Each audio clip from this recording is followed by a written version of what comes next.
रजताचलशृङ्गाग्रमध्यस्थायै नमः। ॐ हिमाचलमहावंशपावनायै नमः। ॐ शङ्करार्थाङ्गसौन्दर्यशरीरायै नमः। ॐ लसन्मरकतस्वच्छविग्रहायै नमः। ॐ महातिशयसौन्दर्यलावण्यायै नमः। ॐ सदा पञ्चदशात्मैक्यस्वरूपायै नमः।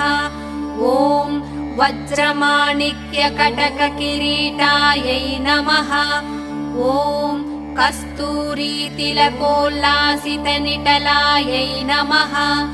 ॐ भस्मरेखाङ्कितलसन्मस्तकायै नमः। ॐ विकचाम्भ